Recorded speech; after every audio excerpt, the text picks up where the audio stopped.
Bismillahirrahmanirrahim. Assalamualaikum warahmatullahi wabarakatuh.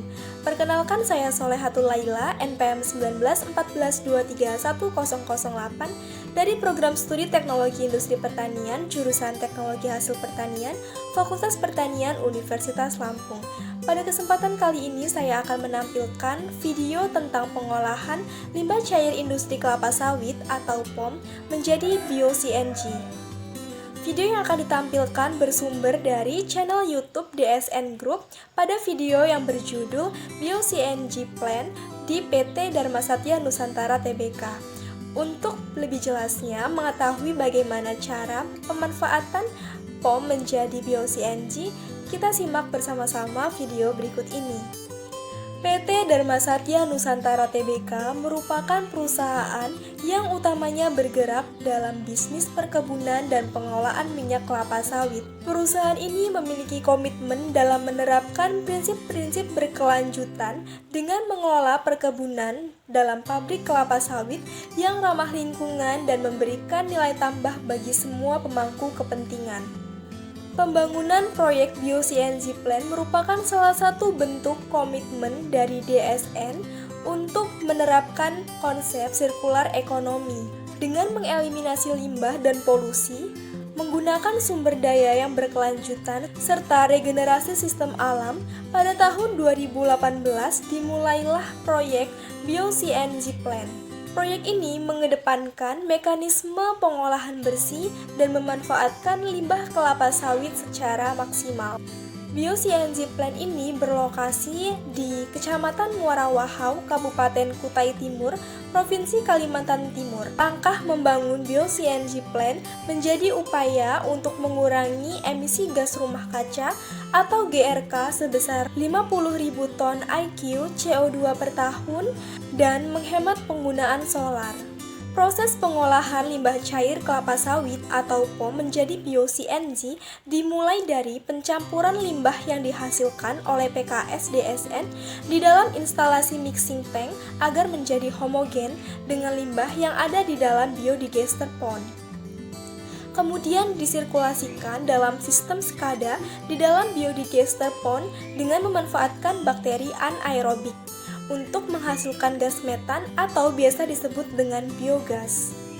Selanjutnya, kandungan sulfur di dalam biogas dikurangi melalui H2S scrubber agar tercapai kualitas gas yang diproduksi, yaitu dengan konsentrasi gas metan sebesar 55% dan sulfur kurang dari 200 ppm. Selanjutnya, kandungan air di dalam biogas dikurangi menggunakan sistem dehumidifier dan dialirkan menggunakan blower gas. Gas yang dihasilkan dapat digunakan sebagai bahan bakar biogas engine, pembangkit listrik dengan kapasitas 2 kali 0,6 MW, sehingga total power yang dihasilkan adalah sebesar 1,2 MW. Energi listrik yang dihasilkan dapat dimanfaatkan untuk proses pengolahan palm kernel di kernel crushing plant atau KCP, serta proses produksi bio-CNG. 50% dari jumlah biogas yang diproduksi diolah di instalasi upgrading untuk meningkatkan kualitas biogas menjadi bio-CNG dengan kandungan gas metan lebih dari 90%. Instalasi upgrading yang ada pada perusahaan ini memiliki kapasitas 280 meter kubik per jam, yang merupakan instalasi bio-CNG yang pertama di Indonesia. Selanjutnya, gas yang dihasilkan akan dikompres menjadi biometan compressed natural gas yang bertekanan 200 bar, yang kemudian disimpan atau dikemas di dalam tabung dengan cara yang aman bagi pekerja dan juga lingkungan.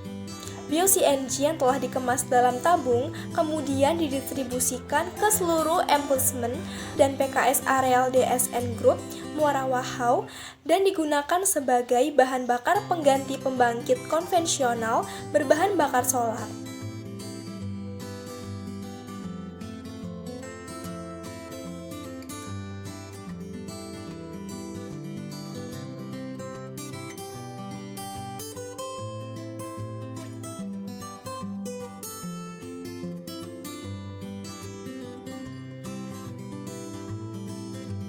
Proyek pembangunan biometan kompres natural gas yang pertama di Indonesia ini dimulai pada akhir tahun 2018 dan akan berproduksi pada bulan September tahun 2020.